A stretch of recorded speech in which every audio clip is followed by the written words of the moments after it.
Watch who?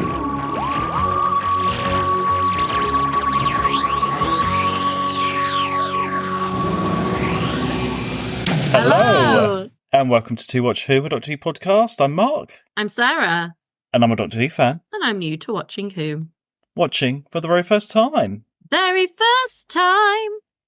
Here we are at the lovely view of Maiden's Point. It's very nice, isn't it? It's really nice out here. Oh yeah. Should we? Do you want to go into the water? Are we In our going in? clothes. Let's just go in our clothes, Mark, because it's lovely and warm. It's just so nice, isn't it? Let's just It's go just lovely right and in. I was hoping you'd be like, "No, I don't want to go in," and then I could go, "Oh, you're just a baby doll." No, I But don't no, want to go in. you're just a baby doll. Anyway, welcome everybody. It's the Curse of Fenric this week, and we haven't really got any updates. I think we should go straight into the story because I feel like there's a lot to talk about with this one. I'm quite excited to find out what you think I bet you are. because it's a very highly regarded one amongst fans. Everybody loves this one, and I get the feeling that maybe you didn't. I really struggled. I'm sorry, guys. I really tried. I sat here. I had my lunch. I was like giving this my full attention, and I got to the end of the first episode, and I was doing it on iPlayer, not BritBox because I can't BritBox anymore. I have no idea what's happening. I mean, like, I get the general idea, but I had so many questions. And you know how you were talking last week about how the Doctor knows everything? This was the most clear version of that this week. I was hoping to just stream through this, like sit, watch, enjoy. No. If anything, I needed a break to sort of process what had just happened. It was a lot. Yeah, there is a lot going on, and I totally understand why you might not have followed it. It's the same. It's last season and this season. There are a lot of edited out scenes. Some stories are shorter than others. This whole season, especially, you can get like extended versions of all of them. They cut out so much stuff. The second episode, by the end of it, I got into it. Like the very end. By the end, I was like, oh, okay. And then the third one, it improved. But it took me by the third episode. And by then, I think almost some of it had sort of gone away. Early on, there was so much focus on like, well, we'll get into it.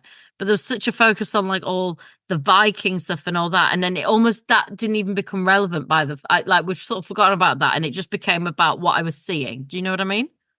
Yeah, I mean, I was really trying to concentrate on the story when I was watching. I watched this all in one go. I mean, I've really enjoyed this one before. Maybe I've never actually fully understood absolutely everything because they really do pack it in. And it's this new script editor that's come in like the last couple of seasons. Like, because this story would just not be something we would have in like the Sixth Doctor, the Fifth Doctor. It feels properly like modern in the storytelling. I accidentally watched the extended VHS version though. There's so many different versions. Accidentally, or you accidentally did? No, I put the wrong disc in, and so I might have had a bit more story. I had 6 minutes extra in my version. There is another extended version which has 12 minutes extra, and I don't know if some of that stuff would have helped to explain what's going on. It's like we actually need this to be more episodes, Yeah, to really understand. It's really bitty, and especially that first. It sets up, you got all the Russian bits, and they're like, oh, we're just speaking. So I get, we've got some Russian things to make that clear, and we've on the base, and I get, what era we're in. That all sets up really well. And then it's just, you meet all the different characters very quickly. The Doctor's like very set in. We're not really, again, it kind of fits into my idea of what I said last week, that like we miss the dialogues that happen in between. Because even Ace is somewhat up to date with like some of the lingo of who they're there to meet and stuff at the beginning. Yeah, because she's already in her, clothes watch. She's in her yeah outfit. So there's obviously been a discussion of they're going there. Do you know what I mean? And like, we're going to see this person. Maybe not why, but this is what we're doing. And then it's when they go to the church, and when he starts confronting that vicar, that's when I started losing it. I was kind of like, what is going on? Like, he's like, oh, and I was thinking, well, I don't friggin' know. I don't know what's going on. And that's when I started getting a bit lost. And Okay, well, let's try and go through the story because I made notes and let's see if we've both sort of got the same conclusions. I made no notes. And I fell asleep twice. Okay, let's see what happens. So, we've got the army base. They land on the army base. The doctor's probably told Ace we're coming here for whatever reason, not really told her exactly what's happening, but she's in her great outfit actually. I mean, she puts her jacket on over the top later on, but she looks, Oh, yeah, it's she a looks different great. outfit. It looks great. We've got the Russians turning up in their boats, which I got really confused about if they were Germans or Russians or whatever. I don't know if that's obvious or not. I can't tell from the uniforms. I have no idea, but they're Russians. They're Russians because it comes up like speaking Russian at the start. Oh, okay. I didn't know if that was Russian. Subtitles are like comes up and it says speaking Russian. Okay. I didn't get that. I don't know what I got on mine. I didn't get speaking Russian on the subtitles. Oh, No. maybe because I use sometimes have subtitles on, but obviously there's subtitles with this as well. Yeah, I just had whatever subtitle. No, I don't know what I had. Nothing. Anyway, I got really confused because obviously it's World War Two. You presume they're the Germans, but they're the Russians, and we find out later on that. So the Russian. Let's just get into this complicated bit right now. The Russians are supposed to be on our side. I don't know my history well enough to know. I guess they probably were on our side in the actual Second World War. I feel like I really should know this, but that's what it's implied. But these Russians are on a special mission to steal the Enigma. Enigma machine. Is that what's the Imitation Game film? Is that Yeah, that's all about Enigma and stuff. it's basically that, isn't it? That machine. Yeah. I feel like they've come to that base where that is. Because that's like on a specific base. They're working on that specifically. We're gonna come to it. No, actually keep going. So their mission is to steal that machine. Oh, that guy that's making the machine. Oh, there's Professor Jensen. Yeah, Judson, sorry. their picture when he gets the thing is of Professor Jensen, isn't it? So they're like, here's his spotlight photo. This actor is doing the role of Enigma Machine Man. This week, you've got to find him, take his machine, because after the war, they're probably not going to be allies anymore. So they're like, on the face of it, the Russians are on our side, but this is like a secret faction that's coming to steal the machine. We're ready for the end of the war. But then our guys know that and have put a bomb in it, basically, for when they steal it. Fine. I gathered that throughout this story. I've never gathered that before, everybody. I don't know if that's obvious for all of you fans who've watched this a million times. I've watched it loads of times. I've never really understood that bit, but today I have. This is what I don't know what the Doctor's thinking. Does he know, like, he's there and he finds Professor Judson and he's like, oh, wow, you're making this cool machine. Great. Oh, I've come to see your machine. You're making it great. Let's talk about the other guy with him. The office that also looks like the office in Berlin. Okay, that really confused me as a child watching because you have that massive scene of him there and I'm like, is he good? Is he bad? I've no idea. I still don't know. The Doctor does explain in a couple of scenes. So you see him in his office and it's got all the Nazi stuff and he's sitting there thinking, right? And then the Doctor says, no, he's on our side, but he's recreated the office, like Hitler's actual office. Why? Because he wants to think like the enemy. Oh. So that's what he's all about. He's trying to like think like the enemy, put yourself in their shoes, and then we can outwit them. It's not explained in the script, to be fair. Absolutely not explained. I was like so confused. Why have we got this random, like, is it, I've no idea. Apart from the Doctor saying that line later on, but no, that big shot of him and all the Nazi stuff, you're like, what? But no, that's explained later on. Interestingly, I think in the book, that guy and Professor Judson, I think it's implied that they were like gay at school or something and they fell out and that's why he had his accident. That's in the novel. Like, no. Dog, you can't be gay and have an accident. That's not, what are you talking No, I mean, they were like friends at school, and there was some kind of accident he was involved with. That's why they don't like fell out or whatever. All right, okay. You said he was gay at school, and that's how he had his accident. No, It's not how that works, Mark. You know that, yeah? no, it's implied that something happened between them in the book, anyway. Apparently, but anyway, What was I going to say to you then? I mean, like, you can edit this out. Do you know what I'm going to say? no. So when I was watching that scene, it reminded me at home, my granddad stealing the German medals. Oh my God! I remember you saying about this. So I've got all these like Nazi German medals that my granddad stole from the war. And we don't know what to do with. So how did he get them? I don't know. You just found them? Yeah, my dad. But he said he knew he brought them back with him from Germany from like when he went in the Second World War. They're very early ones. Like one of them was like for women. If you've had so many kids or something, you got a medal. Oh my God! But some have like the Nazi. I had a picture of them also because like yeah, there's a lot of them. Don't go around with that picture on your. No, I don't know where it is anymore. It's somewhere in my emails, I think. But like. Oh dear. I don't know what to do with them. Like me and my mum are often like, what do we do with these? Well, if anyone wants to recreate the Curse of Fenric, Sarah's got some props. If you want to recreate that office scene, go and ask Sarah. There's a museum that'll take them. Yeah, I'm sure. Don't sell them. No, it feels like it's not a money thing. I just don't know what to do with them. No, maybe there's a museum or something that will take him in. Yeah. So that's all going on. So he's not actually a Nazi. He's just trying to think like them, right? Yeah, I see. Okay. It was very confusing. I still don't understand by this point what the Doctor's plan is. If he has a plan, he doesn't seem to know what's going on, but he has landed there for a purpose. That's what I don't get. He just talks about good and evil later. It's the most vague thing ever. So, okay, then we throw in the vicar at the church. Nicholas Parsons. Hang on, sorry, you have missed one very important character here. What? Mrs. Chase. Who's that? She's the assistant to... Oh, what about her? Well, she's quite a famous actress. Oh, yeah, okay, I suppose so. She doesn't do much in this, though. I know, but, like, she's great in it.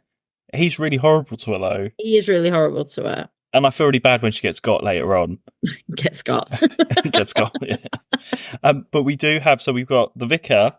Oh, and then we meet Miss Hardacre and the girls. I'm glad it was just short-lived, that scene. I'll be honest. There was a moment where I was like, are you going to be like Mrs... Oh my gosh, her name's gone from the Demons. Oh, Miss Hawthorne. Yeah, I was like, are you and you Miss Hawthorne, but you're going to annoy me. But no. No, Miss Hardacre, she's quite a well-known actress. She goes down in my list of actors that have been in Doctor Who and have worked with the Spice Girls. It's a very exclusive list. Who else is on this list? Who else? Oh, the guy Hugo Lang from the Twin Dilemma, who wore the foil thing. He's in the Spice Girls movie. Are you joking? No, he's in it. This is such a niche list. Hugo Lang. Bonnie Langford was in an audience with the Spice Girls. I don't know if you can count that. June Whitfield, she's in later. But this lady, Miss Hardacre, she's in. This is amazing. This could be a podcast in itself. I'm sure there's more that have worked with them, but Miss Hardacre, so she's in the advert for the Spice Girls Polaroid camera. She always plays that kind of character, that sort of, like, she's a nun of like a school in the Spice Girls advert, and then the Spice Girls are like dressed up as like, you know, rebellious teenagers, and they're all, you know, taking pictures with the Polaroid, you know, show off your personality, blah, blah, and she's like the strict nun who confiscates it from, and she's like shocked that they're taking these Polaroid pictures. Anyway, that's her. I always think of that when I see her now in Curse of Fenric. But she's got two Spice Girls with her. Was it Phyllis and Jean? Yeah. She's looking after those two. They're fun, and Ace gets to be friends with them. Come on, don't touch a baby doll! No, swimming's stupid. It's lovely and warm. Anyway, it's dangerous, look! Oh, you're just a baby doll! Briefly, shouldn't spend that much time with them. Well, they sort of fall out, don't they, a little bit? Because Very- Shago in the water. It's a very brief friendship. But did you not think they're fun characters to have? Oh, part of? yeah. Like, they are. And obviously, like, important later on when they get sort of turned into vampires. So, yeah, we've talked about that's Millington that's in the Nazi office. And there's a close-up shot of the chessboard in the office. So should we talk about that? What, the chessboard or chess generally? So it ties in. I can't explain this all, okay? But like later on, did you get all the explanation? So we've got sort of a yeah. big... Sorry, I thought you meant that specific chessboard, and I was like, is there something I missed specifically about that chessboard? Sorry. Well, so we had a chessboard in Lady Painfort's office last season, you see, and the Doctor was playing.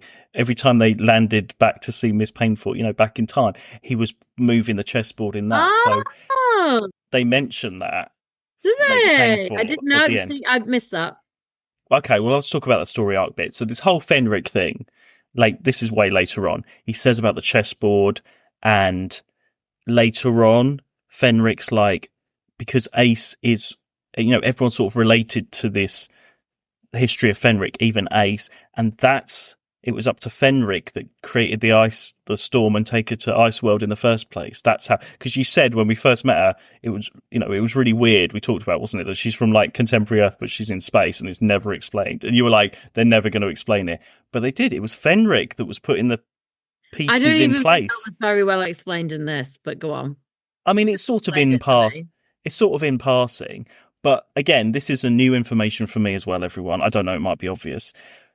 But this whole chess thing, so what I have gathered from this is Fenric is evil from the dawn of time, whatever, the usual stuff. The Doctor played this chess game with him, and Fenric lost and got banished away. Yeah. Or whatever. So the Doctor knows about Fenric and all this stuff, and they've been playing, this chess throughout the ages, blah, blah, blah. And he created this, that's what trapped him, this chess game. And then Fenric somehow is getting out, and they're playing chess again, and the Doctor has sort of got him at checkmate, and that is why we've got all this chess stuff going through. Let's play the game to the end this time. What game? A very simple game, a game of chess. That is what I've gathered from this. I haven't explained it very well, but I mean, it's quite, in terms of storytelling for Doctor Who in the 80s. Yeah, no, that's really interesting. If I was to ever attempt to watch this back again, which I won't, then like I would notice that, and that'd be cool. Yeah. What I don't get though is, I mean, I suppose it ties in with the Viking stuff. There's a lot of Viking stuff. Everybody is talking Viking. Everybody is like, and then it's just dropped. Well, it sort of leads on to the Fenric curse thing, because it's an ancient Viking. I don't know. They all get turns in reading Duolingo Viking in that book, don't they? They all have a go at it, don't they? Yeah. So that is saying there's a curse here, ancient times, traditional, going back through generations of family that have been around here. That leads into Fenric waking up, which leads into the later. Yeah, it's sort of all in that beginning bit, like a mystery. And I see how, it is sort of dropped later on, but that's the whole point there. Because when they put the transcript through the Enigma machine, that's what wakes Fenric up. And it's trying to So, I mean, that's all sort of hinted at in part one. And, Part one's heavy. Part one's a lot. Yeah, I struggled. I went for a walk. Let's go lighter then. What do you think of Sorin and Ace as a bit of a couple? She has a bit of a love interest this week. Yeah, she does. So I can't remember who Sorin was with. Whenever I saw him, I was like, oh yeah, that's him again. But I got confused with who he was amongst the many that kept appearing. He's Russian guy. Yeah, he's the one right at the end, isn't he? Yeah. I realised him at the end, but whenever he appeared again on screen, I was a bit like, oh yeah, him again. But if I saw him without Ace, I'd forget. I mean, it all comes out of nowhere. They're very, as usual in Doctor Who. But is it more because actually he's got this curse and she does as well, and that's where it comes from? So maybe it's nothing to do with like a love thing. It's more to do with, there's a connection, and then by the end, that's what the connection is, not. Oh, yeah, maybe. I don't know. I'm going to put them down as a couple of the season. Sure you are. There's a lot of, I wrote down, there's a lot of, they go from the beach to the church to the base, and they walk to the church, they walk to the beach, they walk back. They're always walking between these three They're things. getting the a lot. steps in. They're getting the steps in. They really do, yeah. Because it's 2 miles to Maiden's Point, according to that sign. That is 2 miles back and forth every time, and I don't think they're getting a lift. No. I mean, she tried. She did say, I'll drive. Don't know if they ever got that car. No, the budget didn't stretch to actually seeing a car. No. I mean, talking about budget, this is all on location. Yeah, it looks great. It does look great. I don't know if you noticed, like, the weather is on, like, it's sunny, it's raining, the mud on the ground. They are, like, so they actually had... So, it adds to it, though. It does add to it. oh, it does, but so they had loads of rain in some scenes, so then they added rain in other scenes. So you can tell they've got, like, the rain machine in some of them to sort of keep continuity. But there's scenes, like, towards the end where the explosion... Like, the doctor, he gets his hand in a proper load of mud and they carry on acting and he is covered in mud. Yeah, you see when Ace is like coming out and she's all sad and she falls in the mud, she's like, you said I'm a... And actually it was quite effective, but you could see it was a lot of mud. I know, I was like, oh my God, I would not... It was stressing me out seeing all of everyone walking around in that mud and sliding around. The doctor actually uses his umbrella on that point. Finally, he actually gets to use it. And can I just say, having a replica of that umbrella... I know you do. That is the most annoying umbrella ever. It's really annoying to carry around. Yeah, I bet. You do have that brolly. I don't know how he does it. And I took it to an event to have my photo taken with Sylvester McCoy and Sophie Eldred. Of course you did. Did I send you? Hang on. Did I send you? It's the worst picture that has ever been taken. It can't be of because us. it's not fat face Mark. Squash face Mark, not fat face Mark. I put this down in like... You don't look fat in it. It looks like someone squashed your face.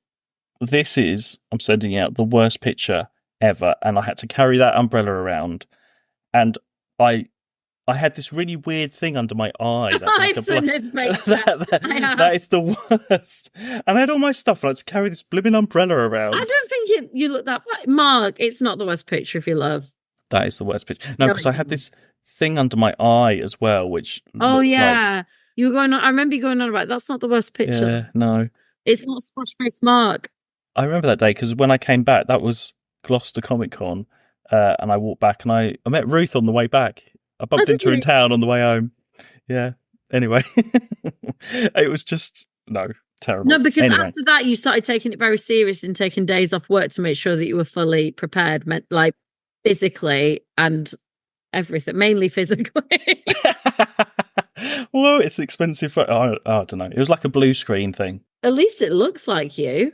Because I wasn't sure if I should give Sylvester McCoy the actual umbrella, but he had his own thing, so I didn't really know what to do. It was just really... I'm just holding it really awkwardly. Well, you said it's awkward. It's very awkward. And Sophie Eldred's in a completely different picture to everyone else. So, and you're wearing anyway, your Ace t-shirt. That's cute. How did we get onto that? Oh, yeah, umbrella. So the weather's all over the place. That adds to it. It gets even more complicated. So then you get this secret lab with the poison and everything. And that's when Millington explains we've got this special gas. So the poison is like natural in that area, which is again more Curse of Fenric legend stuff. I don't know if you got that. I didn't get what the pot was for. No, I never understood any of the pot stuff. I understood the poison stuff and was like, okay, and then these pots kept appearing and I was like, and even they were a bit like, do we need them? No, all right. And I felt sad they put them doves in that thing and that was upsetting. You'd be sad at that. Is it Petter? Peter, yeah. Peter, yeah. It's like, Yeah. no, Millington and then doves. Yeah, I knew, but I saw the birds and I was like, oh, Mark will be sad. Yeah, I wrote, Peter involved, I hate Millington. Oh yeah, then the girls go into the water. I'm glad he got shot. Continue. Oh yeah, the girls kept going in the water. The girls loved the water. Okay, so first time they went in, they're in the swimming costumes, great. Second time they do go in their clothes. They just go in their clothes. They don't care. And then when they appear with their long nails, I found it quite funny because they've gone, oh, you need to look creepy. Let's put some long nails on them and a bit of pale makeup. And all they know what to do is just move their fingers a lot, and it just makes me laugh. What else can you do? Oh, and I've got long nails, so I'm just gonna do this with my fingers. I don't know what that voice is. I'm sorry. Oh dear. Yeah, You're not well, at a convention yet. No, I know one of them's passed away, and the other one I don't know if does conventions or not. No, I haven't actually, but I've met all the soldiers. I showed you the picture of all the You did, soldiers. Me and all the soldiers. which is even more random. So one of those soldiers Oh, here we go. played the destroyer from Battlefield, the big blue guy from Battlefield, which you didn't like. The big blue guy from Battlefield. The destroyer, who I loved and you said wasn't effective. Oh, right. Yeah. But it's weird that Fenric is all blue in here. It feels like they've used the same stuff. They're like, oh, we've got this blue paint But and stuff I left found over. Fenric more effective here. I didn't, you see. His fishy face wasn't moving as much. Yeah, but I thought the actual look was more effective. No, because the mouth was more puppety. It didn't move. And he said, But it didn't matter to me that he didn't move because he felt like an ancient character. It felt more like you were. It didn't need to like converse in the same way. yeah, but when he did converse, they got him to say Constantinople, and the mouth just went,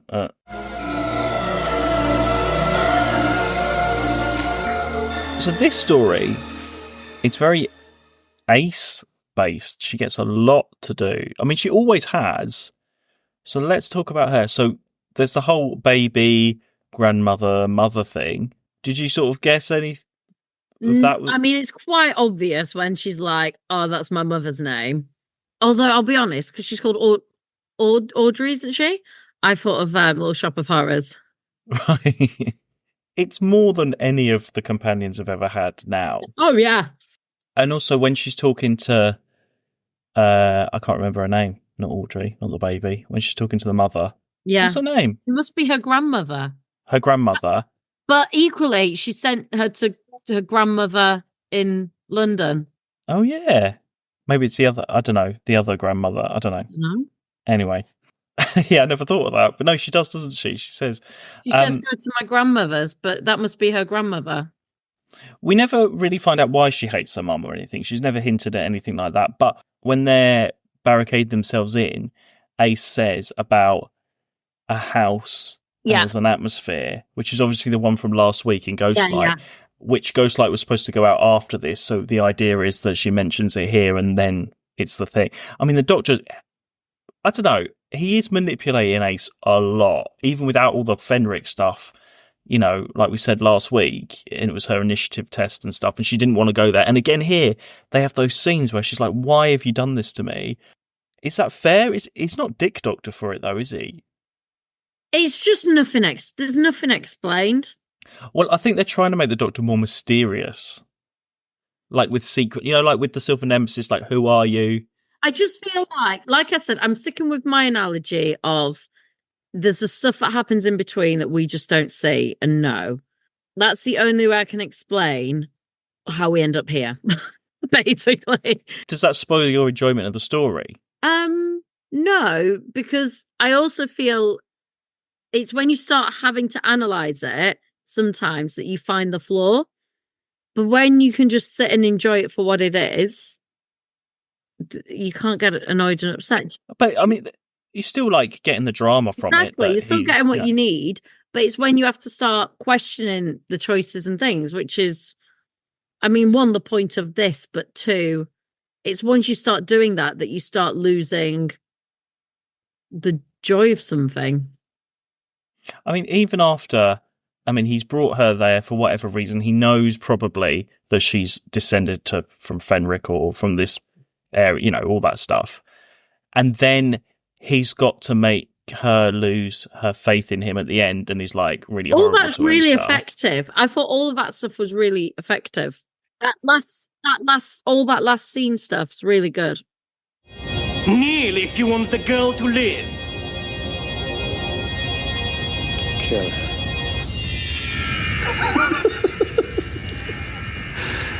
The Time Lord finally understands. You think I didn't know? The chess set in Lady Painful's study? I knew. Earlier than that, Time Lord. Before Cyberman. Ever since Iceworld, where you first met the girl. I knew she carried the evil inside her. I think I'd have chosen a social misfit if I hadn't known. She couldn't even pass her chemistry exams at school, and yet she manages to create a time storm in her bedroom. I saw your hand in it from the very beginning. She's an emotional cripple. I wouldn't waste my time on her unless I had to use her somehow. Even though Ace has gone through all of that, and he's horrible to her and all of this stuff, I still feel like Perry was worse off than her after all of this stuff. I agree. I still feel the other Doctor was worse than this one. And like, even after all that stuff, and he was like, look, I had to pretend and all that kind of stuff, I think she shrugs it off quite quickly. Oh, she really does. She just jumps in the bloody lake and has a swim and she's fine. Okay, what do you think of that moment? Let's go to that moment. It was just like, it summed up a lot for me. It summed up a lot of like how things moved in this story. Because like, actually she's there and you kind of like, I felt it. I was like, you feel that sort of frustrating. Like, she's like, well, what does this mean? And like, that's my mother and I hate my mother. And like, but I love that bit. And he's like, I know. And he's like, just have a swim. And she jumps in. She does a great dive in. And then like, she's swimming and like, oh, Audrey, and you hear these voices for about 10 seconds. And she comes out, she's like, oh, I feel great now, Professor. And I was like, fucking hell. I suppose it's like, a metaphor for, like, I don't know, baptism or whatever and all the churchy stuff. I think it annoyed me for it to be like, oh, I'm great. I think I'd have preferred if she'd have been more like, yeah, okay, things might be all right. Or do you know what I mean? Like a little bit more for it to just be like, oh, it's sorted. I'm healed. I don't know. What was a really, like, it didn't almost need to happen. Almost like it could have been okay that those things aren't answered and resolved. It kind of didn't need to be, it would have maybe been nicer if it wasn't resolved. I don't know if where this one was supposed to go. Oh no, it would have been before Ghostlight, wouldn't it? It wouldn't have been the last one to go out. Maybe they need, I don't know actually. But it's sort of Doctor Who, isn't it? I mean, it's better than the usual, okay, let's get the TARDIS off we go, lol, with a joke or something. At least it tries to address some of the stuff. Yeah, I just, like, it annoyed me to have, like, a 10-second swim and then be like, oh, yeah, I'm cured. And she jumps in with her clothes on again as well. On. Oh, yeah, and then they see the sign, they're like, oh, yeah, it's not dangerous anymore.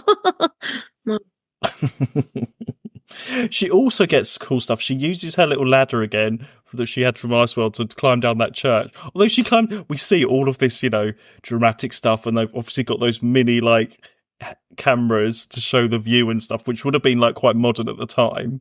Yeah. I don't know if it fits in a drama using shots like that because it makes it feel more like I know what you mean, documentary. Yeah. But anyway, she's unrolling. But the thing is with that ladder, you got to unroll it. She does all the safety stuff first.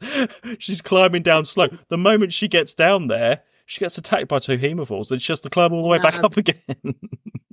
But it's a bit of extra drama. And also, okay, what are your opinions when she... this was quite shocking, actually. Well, I wouldn't say shocking, but she has to flirt her way to distract the girl. Yeah, I thought we'd talk about that. Actually, I was all for it when she was like, I'm not a little girl. And then when I saw it, I felt a bit uncomfortable. I would describe it as sort of like sexy fortune telling, the way that she was talking to I'll her. tell you why. It's just because I think it's because it was like, I'm like now using my adult woman wiles.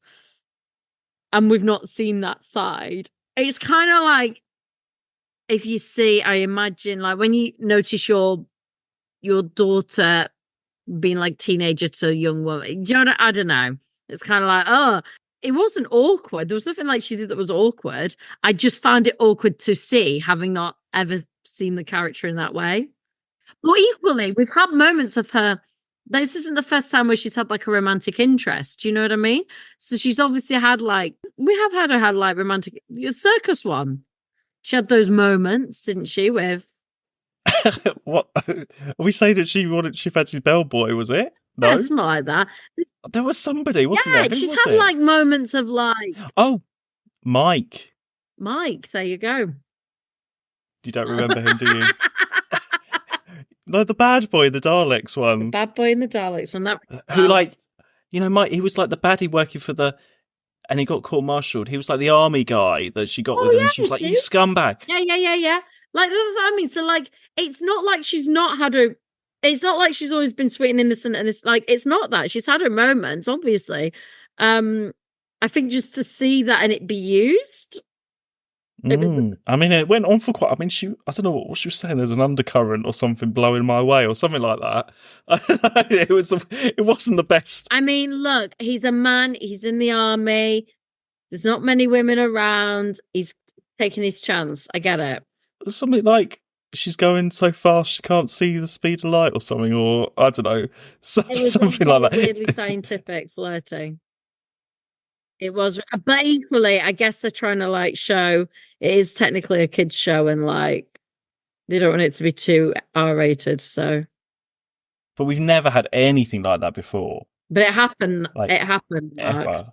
I mean, we've sort of covered the ending bit a lot. I mean, okay, the vicar. We'll just go back to the vicar because there's that whole. It's quite a nice storyline with because of the vampire and the faith, and he's losing his faith and stuff. It's like the sort of secondary plot, isn't it? And it's quite sad because you think he's like sorted it out, and he has. I don't know. It's quite melancholy, I suppose. Yeah, and he's during war as well, and like, I mean, that's that whole argument at the start where he's like, "Well, war doesn't bring out." It was a nice character, but I don't know if it added anything to the story for me, if I'm honest.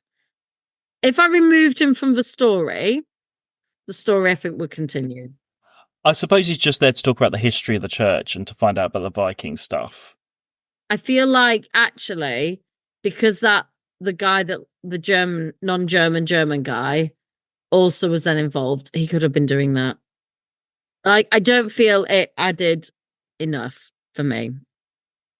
Which is because I did like him. I liked him as a character, but it was just another character for me. Added him. I know, we had a vicar last week as well. All these vicars turning up. I liked how we did have it set in history. And we were sort of in history last week as well. We haven't had... It feels more modern, like we watch, I don't know, Call the Midwife or something, just with a few vampires, Yeah, you know? I know what you mean. It feels like a different show. And it feels like we're way, way past... You know, when we had, tinfoil and big sunglasses or whatever, with the invisible enemy or something. We haven't had like some weird dodgy spaceship or whatever for ages. No, and when we do have aliens, no, it was when they initially said vampires and then they specified it. I was like, oh, okay, I'm on board with it a bit more. But no, it felt believable in like a of the universe way. Yeah. Like we've had aliens, but we're not going to other planets. We're not going to spaceships. We've all been on Earth this time, and it didn't feel like way stupid alien. It was sort of... It was more paranormal. It was more of the paranormal stuff. If we didn't have Big Blue Guy at the end, it wouldn't really feel very like alien. We didn't have to see a spaceship or have anything like that. I mean, it's like, I don't know, it was like the Cybermen was the last sort of dodgy alien we had. I don't know, it's just got a really good feel at the moment, the show, and we know that it's just about to be cancelled, and it's a shame because it's more sophisticated storytelling, and you can watch these again and again and get more out of it and watch extended editions and stuff. And I feel like it's giving you a bit more. I'd rather it like this than some of the ones we've had where we're just like, they're not making any effort. I feel like the team and the writers are really thinking about it and putting loads of different layers in. And I don't think it's been taken for granted in the same way. Yeah, I get that. Oh, it's a really good one. Can you see why it's a fan favourite? Oh, for sure. It was a grower for me. It was a grower. By the end, I got it, despite the flaws I had. I feel like I'd need a gap if I had to do it again. And I'd be interested if I was to do it again to see the extended version, to see if that helped. Honestly, the movie version, it's got all new effects. Oh, my God. 12 minutes extra, proper, like it's redone. Watch it as a film, and it will be really cool, I think. Okay. I mean, I'm saying okay to that comment, not okay to doing that, but let's just make that very clear where the boundary is. What's next, Mark? I think that's it, really. Oh, well, it must be 3 next because we've just had a 4. What have we had? 4, 3, 4, 3 episodes next, and it's called Survival. Oh, interesting title. You're making it sound like it's the last one. Well, it might be. Well, it's the last season. I know it's the last season. Is it the last one? It is the last one. Last one. Okay. Survival. That's a fitting...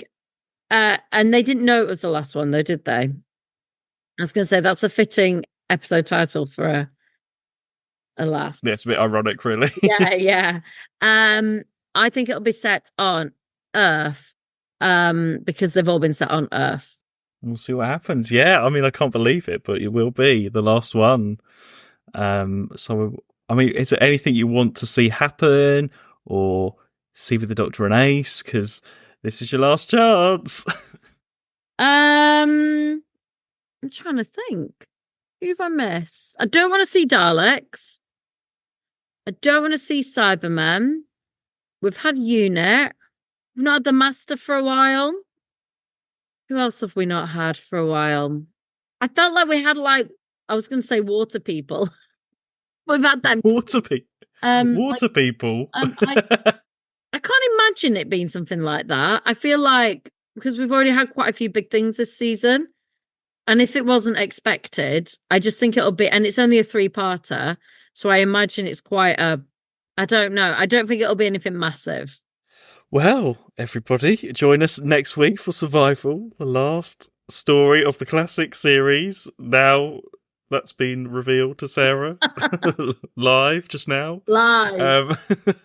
Yeah, we will see you next week. And in the meantime, you can follow us on Twitter and Instagram at 2WatchWho, and you can support us at buymeacoffee.com/2WatchWho.